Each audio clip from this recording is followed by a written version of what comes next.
Hey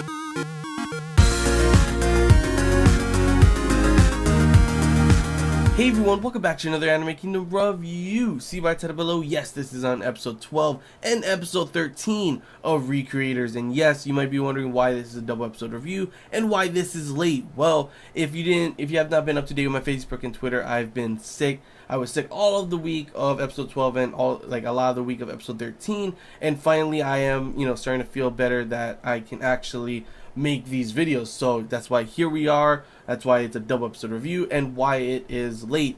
For anyone who doesn't, never seen my format for these double episode reviews, the way it's done is I watch this, the first episode, for example, for this one, it is episode 12. I watch episode 12, make the review, then watch episode 13, make the review, and put them together so that my episode 12 review is kind of still fresh. It's like I just watched episode 12 and episode 13 doesn't kind of change any opinions on how I felt on episode 12, because obviously episode 13 can completely change the way I feel about a certain thing that happened in episode 12, because ends up being something different and everything. So yeah, just wanted to clarify that, wanted to explain to you guys if you guys were wondering, all that kind of stuff.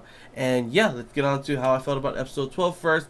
Honestly, it was definitely a huge info dump episode. As always, we always have, this is how it is with Recreators, we have crazy action-packed episodes, and then it goes straight, it goes to extremes. It goes action-packed, and then it goes straight to huge info dump.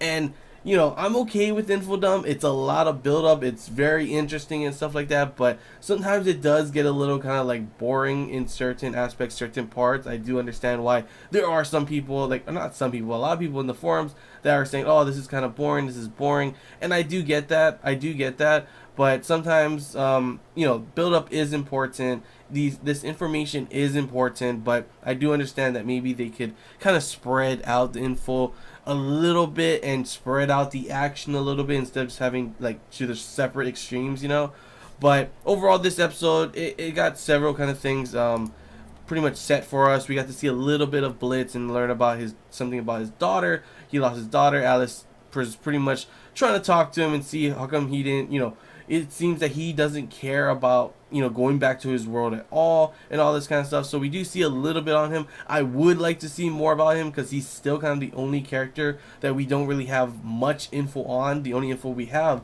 is because of this episode with Alistaria pretty much, saying that, he has a daughter, and it seems that he doesn't really care about going back to his real world, He's just saying lies. So we don't really know what's going on there. He seems to be the only one that's fully behind Altair and everything. Everyone else seems to kind of Alice. Well, I mean, the only other person is Alistaria at the moment, but it's kind of on the knife's edge on her being on that side. She just doesn't want to be on the other side, kind of. That's how it is, really. And that's another thing. At least Alistaria finally started to use her brain in this episode. She finally started to actually think about what Sota said, and is not just blindly charging in justice and killing and all that kind of stuff. She finally starts. She takes her creator, to which I gotta admit the creator is stupid. That one part where she was is it? And about her world and everything, asking about the world, and he's like, probably? And I'm like, don't say probably, are you kidding me? Why would you say that? That's probably the one thing that's gonna make it drop you. They're in the air. He's going to die if he falls, But luckily, obviously, it seems that Sota has definitely changed her view on everything, and she's finally gotten some kind of closure from her, her creator, and learning about her world, and that there are people that are pretty much very interested in her world, and her world does change a lot of people because of that, and it kind of promotes justice and all that kind of stuff that, what she is as a hero.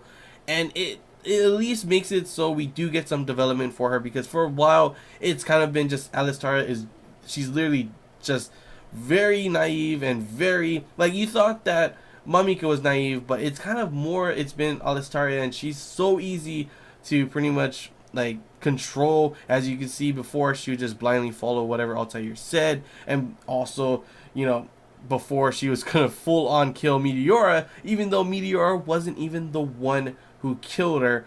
And come on, it was obviously the person who told her that info, and I can't believe she would even listen to her. So it's finally at least gained some kind of better development for Alistaria, What will that mean in the future? Not too sure, especially considering at the very end it did show you know, Blitz kind of mad and saying that they should have just taken her out, kind of thing. So not really too sure on how long Alistaria will be staying on that side, or if she's going to die in the future. There's a lot of questions, that possibilities that can happen with her character at the moment, because she's kind of like in the middle. She's not going to join Meteor and the rest of their side, but she's kind of on the nice edge on being on Altair and Blitz side. So definitely interesting to see that part, at least. Definitely wondering what's gonna happen for her. It's actually for once a little interesting for her character. Like I said before, it's kind of just been the same old for her. She just blindly dive in, doesn't matter what other people say, even though they make sense. It doesn't matter really. So finally she's starting to actually think for herself, starting to use that brain, and starting to listen to some people. So maybe because now, you know, after Mamika's death and all this kind of stuff happening, maybe she'll actually, her eyes will be open to see what Altair is really doing, you know. After that, pretty much like the rest of the episode was all about Sota kind of explaining more about everything with Setsuna. And you know, man, it really is sad. Like, I do understand him and everything on how he felt, and it is an ugly thing that he did, and what he, you know, he finally felt that he didn't, you know, he wasn't alone after she had kind of abandoned him, which she didn't, obviously. But of course you could see the effects of how everything happened when she finally did commit suicide, and how it affected him on everything. And it was nice to see that everyone was understanding. They weren't like full on like, oh, don't worry, it's not your fault kind of thing, you know, because that would have been stupid, honestly. Like, no ways, that is kind of his fault. What he's feeling, he should be feeling, you know. If he didn't have any remorse or anything, that's not the kind of person you want to, you know, talk to, you want to be with, you want to, you know, trust in. But luckily he's willing to, you know, he's accepting all of those kind of things instead of just throwing them to the side. He's finally accepting everything that's happened, and he's finally moving on, and everyone is accepting that, which was pretty damn awesome, honestly. So we finally got all that out of the way. We also do learn more about Altair and her powers, which we were wondering why the hell she had so many powers. And it turns out to be the fact that she gains powers every time someone writes something new about her story. It doesn't matter if, you know, the author, the creator, you know, stop making stories, stop making videos, stop making anything. She's so damn powerful. If someone makes a video of her, even though it's, you know, by some other person, she gets that power. So that is so freaking cheap. That means every single time someone makes a video of her, luckily she's not that famous. Maybe the government should try and just shut down that website. That would probably take, you know, stop a little bit of that stuff, you know. But literally, I don't know. There's an endless possibility of what her powers can be in the future. So I'm definitely interested to see what's gonna happen there. And then of course the big idea of what everyone's gonna, you know, the plan to stop her is to make a bunch of side stories for all their stories, and then have a huge crossover, create this new world which is pretty much a trap for her, and then destroy her there. So I mean, that's a pretty interesting, crazy plan. It's going to take a lot of work, but I'm definitely excited to see how that plan will be set into motion. And then, of course, especially considering the very freaking end, it turns out that another person has been summoned to the world, and it is, of course, the guy, that the main character from Celestia's story. So it should be interesting to see how Celestia reacts to him, what's going to happen between them. Is he going to go on to her side, or are they going to end up having to fight? It's probably going to be more on the side of them fighting, and him trying to convince her to go to that side, her convince him to go to that side, and one of them may die, honestly. Who the hell knows at this point?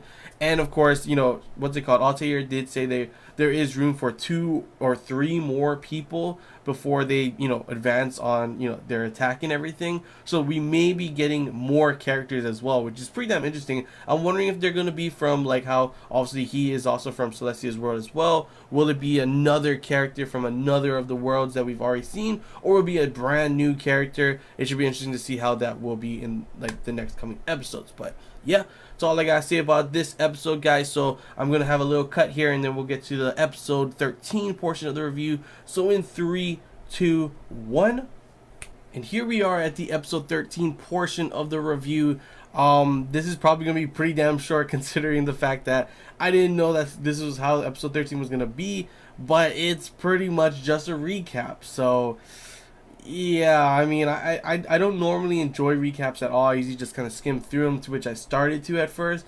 But I will have to admit they did a pretty good job at making this recap actually pretty enjoyable. Hearing Meteora giving descriptions and talking about everyone, it was pretty funny, especially when she was talking about like Altair and like a couple of the other people, and like when Mamika was, you know, fighting Celestia, she was like, she is not weak, she is not weak. Like that part, I was cracking up kind of. I was like, okay, this is definitely interesting. I've never seen a recap like this before, especially considering the fact she even put herself in as how do I describe it? A big Opie, I guess I would say, a big Opie tanned version of her.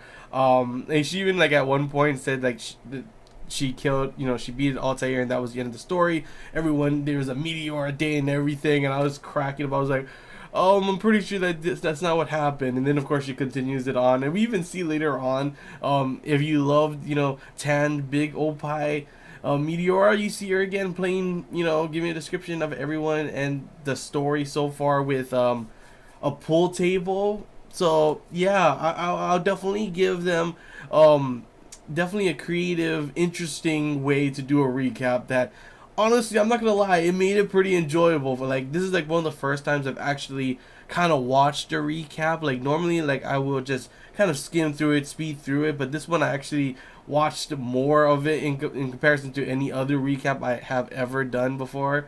So good job, guys. You did a good job at somehow making the recap episode actually pretty enjoyable. So that was interesting, honestly.